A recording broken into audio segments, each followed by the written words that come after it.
And before the riders come out, here's how the riders line up. Fine race, of course, here. Round 5, Agueda, Portugal. The track running in the reverse direction. Jeffrey Herlings, his time at 1:44 exactly. Heading up Rubén Fernández, Team HRC, who was a 44.846, and then Jorge Prado, championship leader there with the red plate. Then Romain Febvre, Jeremy Seawer, Calvin Villana, and Maxim Renault, Mitch Evans. Good to see the Kawasaki Racing Team rider back.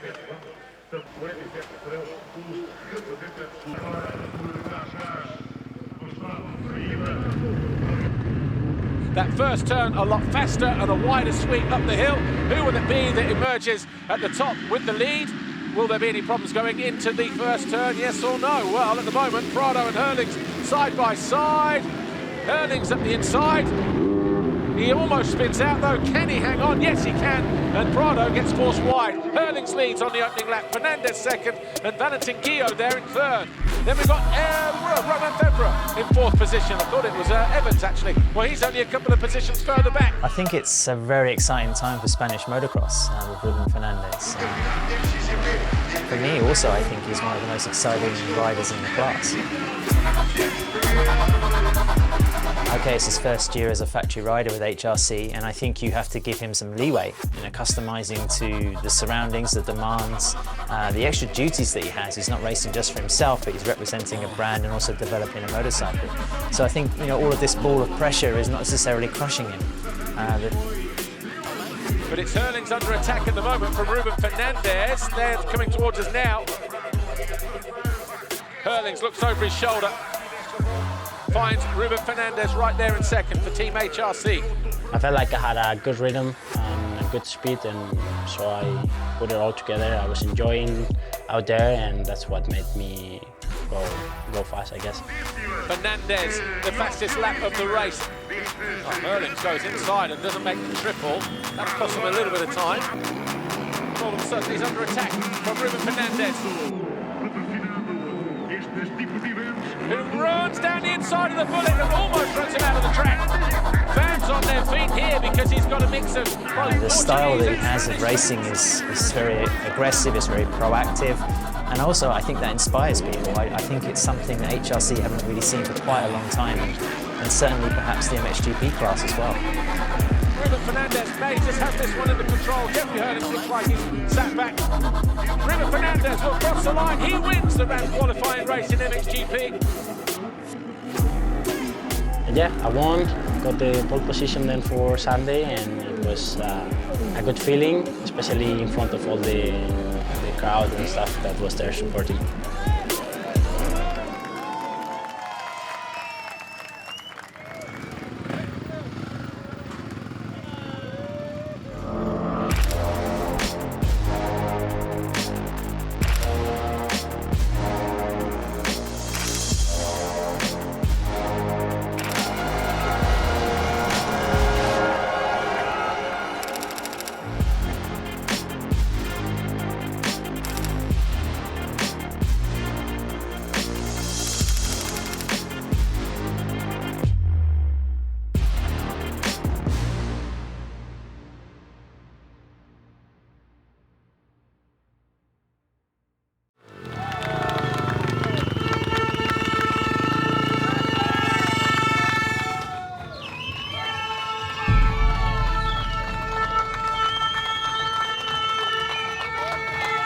I like to always give a little bit of my time to all the people that comes around to the HRC track and to say hello or to ask for a picture or whatever, because actually they are the ones that push for me, and that believe in me the most and that always support me. So I want to give it back somehow, and I like it to give some time to them.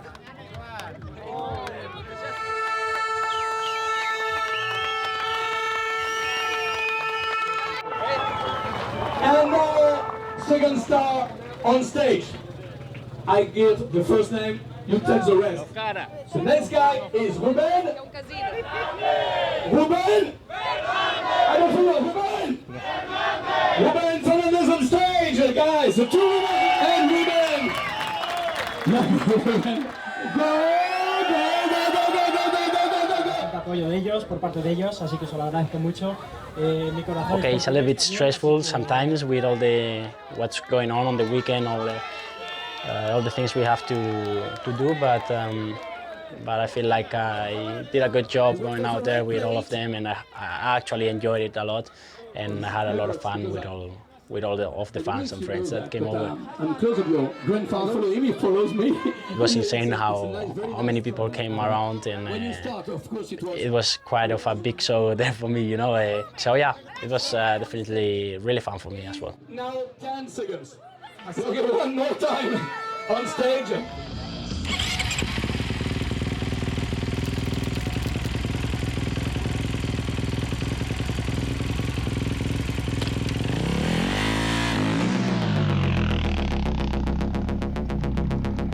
I like the ground there.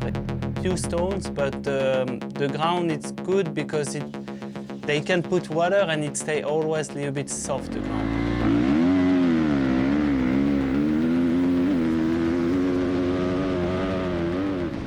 Wide open turn, like grippy as well, so you can carry a lot of speed in the turn. When you keep it like a 90 degrees turn, let's say, then you have also many options on the gate to start good. It was not turning like 180 degrees, which is much better, I find.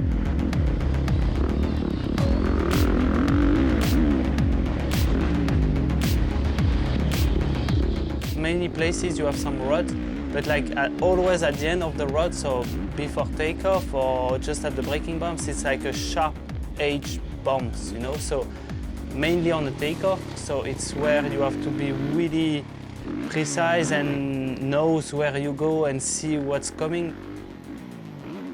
Did you do hip-hop? Yeah. Yes. Yeah. Fun. Yeah. Was the time to do, no? Yeah, I mean, yes. Yeah.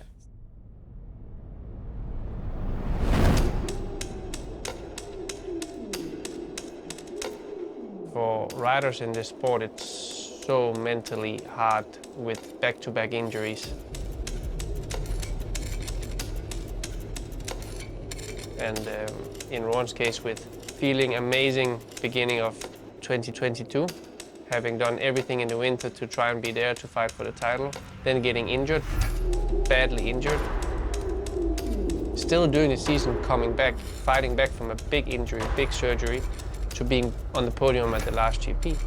Then going into the winter season, starting to preparation and getting badly injured again, which puts you out of the whole winter preparation and you're basically only back on the bike 14 days before the first GP.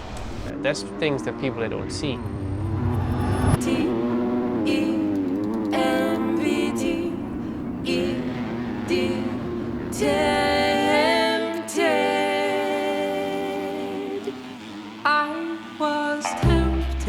They watered a lot before the first moto, and I know I had to be calm the first few laps. If you go too quick in it, you can maybe have mistakes or crashes. So for 3-4 laps, I stayed calm. I just slowly kept on making gains on the positions, and yeah, that felt good. And I think it was one of my best motos, that first moto this season.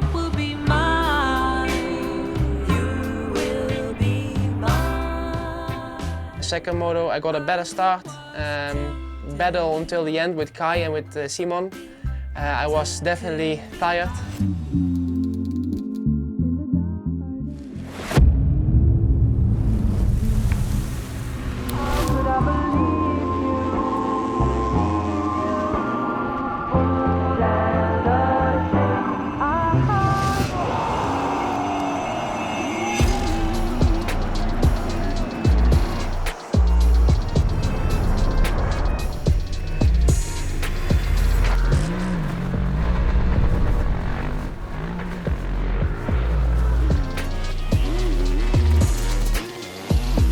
I was like really focused on Simon.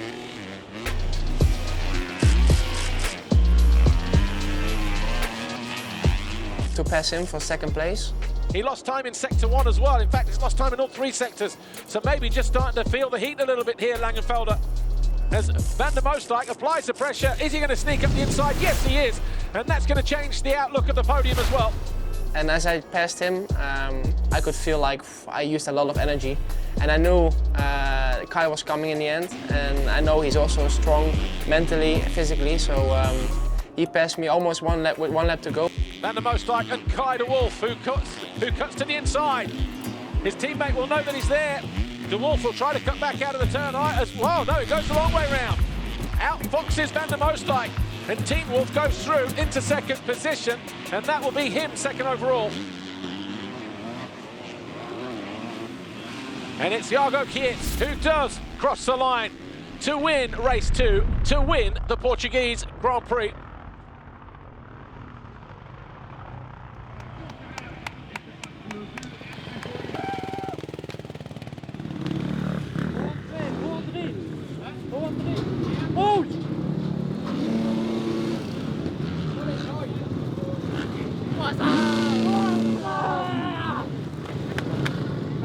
Of course, with the injury I had before the season, they didn't really push the first few rounds, but now I showed that I can be on the podium, so for sure the pressure will come now.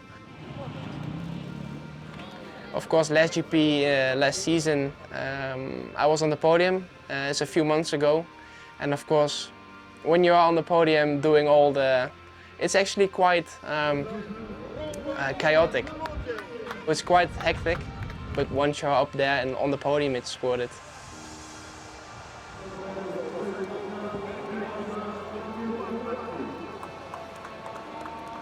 Roan is a very, very good rider.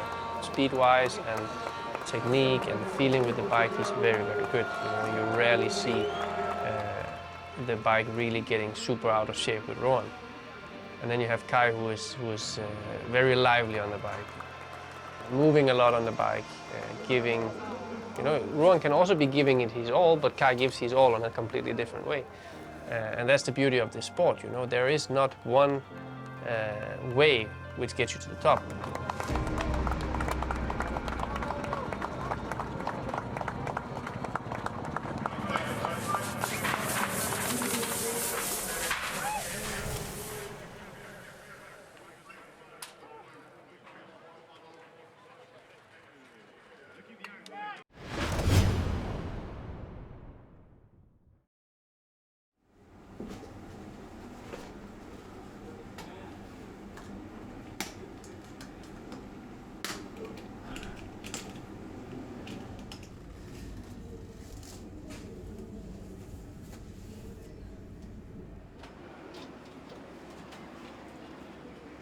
The mentality of racers when it comes to their home Grand Prix is a curious study, I think. One former world champion told me once that you could look at it as, yes, there's pressure, there's expectation. You can look around the sides of the circuit and see all these people largely cheering for you and feel somewhat crushed by that. Or you can turn it to your advantage and take the positives from it and try not to let it suffocate you.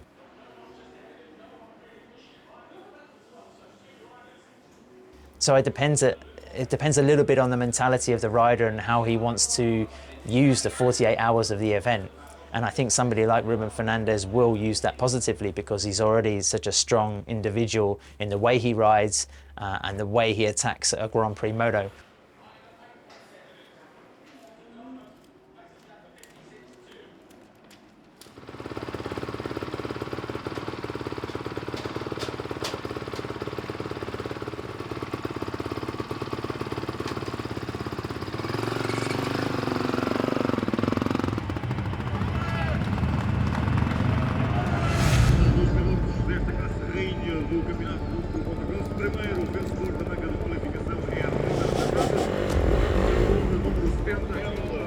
The MXGP of Portugal, 30 minutes plus 2 laps. MXGP race 1. Who will it be that grabs that all-important foxhole shot? So far this year, Jorge Prado on 5. Can he add another one? And Siwa, but he backs off too early, and that allows Prado an easy route through. Guadagnini to the inside, but Siwa just squeezing him, and he gets re-squeezed, and he loses. Second, goes back to fourth as Febvre from out of nowhere moves into second place. Herlings outbreaks Guadagnini though, and does move into third at the top of the hill. Brave to go around the outside there, the door is, oh, he does go into fourth place. Great move that from Fernandez.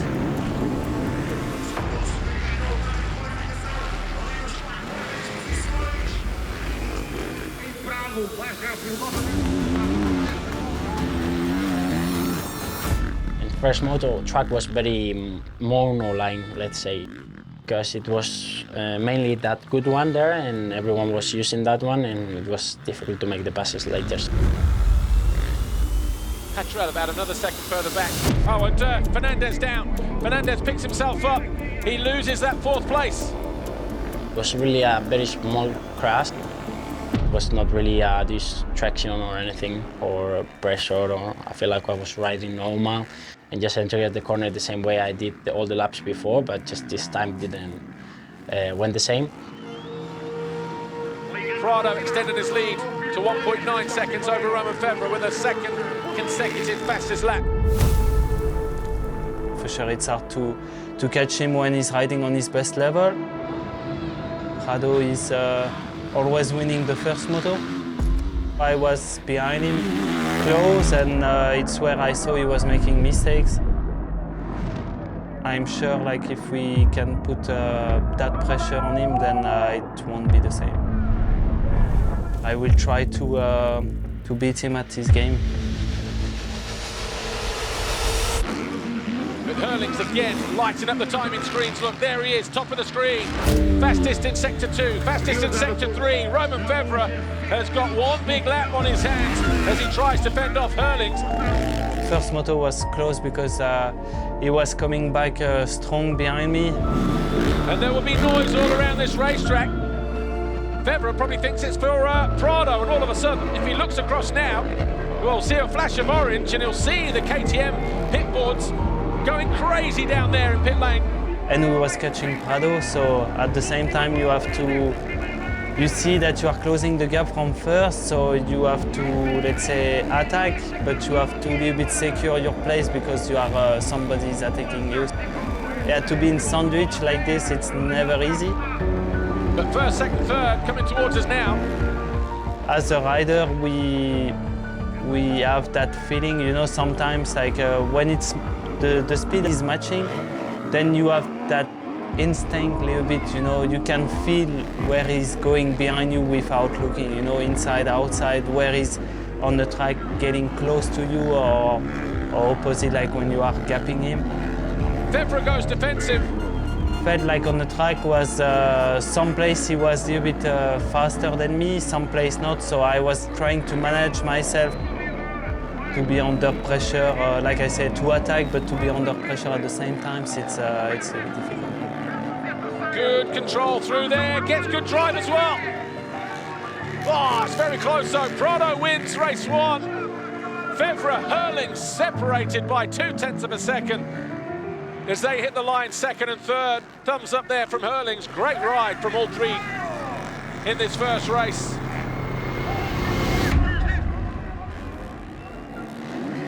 Rubén, you're the pole man today. Strong start, you were P4 in that first race. You made a little mistake, dropped down to P7.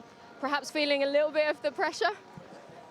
Well, sure, you always have a little bit more pressure at home. You want to do good, but it's a good one, you know. It's nice to feel this pressure, to feel the support from all the fans.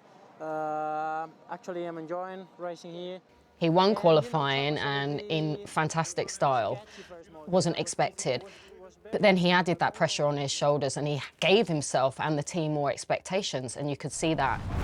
Hello everybody and welcome back to Agueda. My name's Paul Malin. Thanks for joining us once again. Final race of the afternoon here, the MXGP of Portugal. Not far from the northern border, which borders Spain. And of course, Jorge Prado and both Rubén Fernández live just over the border. That's where they grew up. Obviously, they spend a lot of time elsewhere in Europe as well with team commitments, riding and testing and all of the rest of it. But there's a good turnout for both Spanish and Portuguese fans here. And they both get behind these two riders.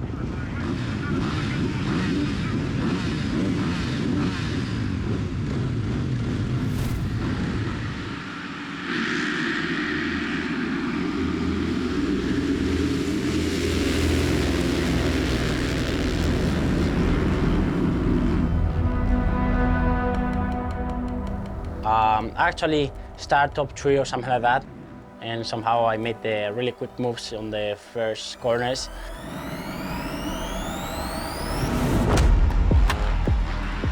And I felt all the people cheering for me, and that was just firing me up more.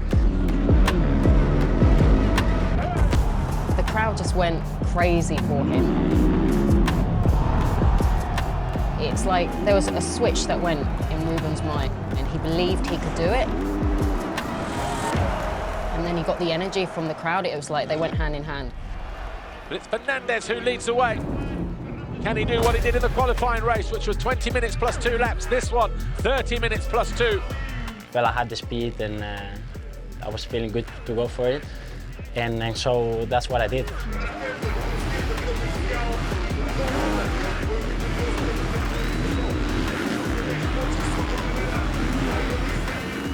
But then we had this Jeffrey Herlings that was also on the same mood, I guess. Jeffrey Herlings all over the back of Rubén Fernández now. This, the battle for the lead. Herlings double, triple over the Monster Energy Dragon's back. Not able to find a way past the Honda rider, though, for Team HRC. Jeffrey was faster. But I think at the back of his mind, it's like, right, I'm going to be breaking records with this pass now. You know, he's well on his way to breaking that 101 GP record. And he had that extra sense of motivation, I think, that Rubén didn't have. Meanwhile, Herlings putting the pressure on Fernández massively. As he dives down the inside, the Red Bull KTM takes the lead away from Fernández.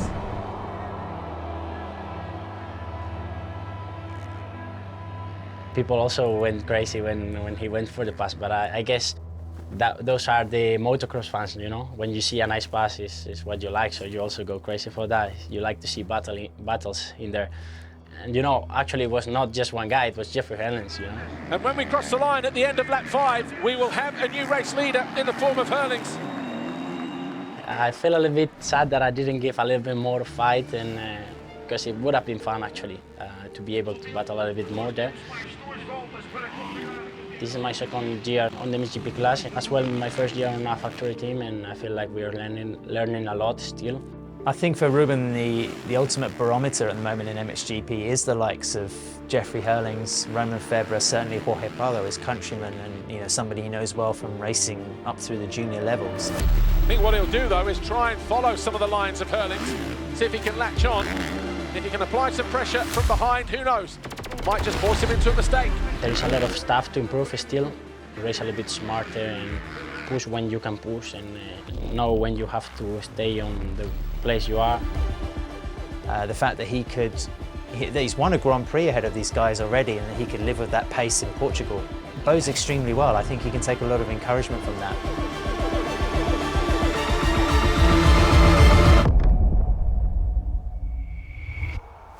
So Jeffrey Herlings then, en route to taking the checkered flag.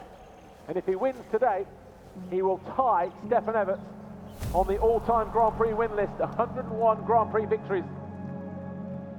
It's hard to get a read on Jeffrey Herlings this year because he's such an extreme character. And Jeffrey Herlings rounds out the final turn. The Red Bull KTM rider wins race 2, wins the Portuguese Grand Prix, and with it takes his 101st Grand Prix victory, equals the great Stefan Everts. So I think what we saw from Jeffrey in Portugal, considering that he also equaled the all-time record for Grand Prix wins, was a moment of levity, but also how he's trying to not go too overboard with his expectations for this year, considering that he missed the whole season of racing last year. Second overall of the season, that now makes 101 GP victories. Yeah, we're matching Stefan now, so the next thing is try to pass him, but it was a good one. I actually felt pretty good all weekend long, just beginning of every session, especially like the first motor. Yeah, I think Jeffrey's trying to make light of it, although he's kind of fighting some of his basic instinct and character there. So I'm curious to see how that internal struggle will develop throughout the rest of the year.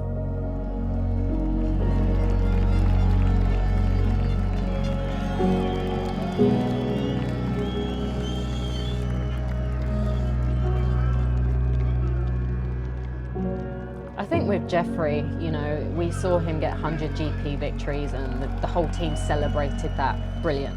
And I think that's always been at the back of his mind, and he got that. We saw him get that in Portugal. He broke that record. He did it for himself, for his own mind.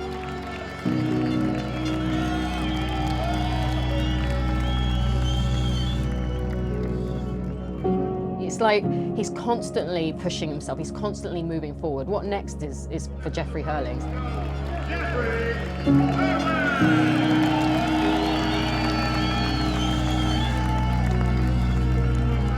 To think about that, you know, you have riders chasing victories, a GP win all year, and 101 GP wins.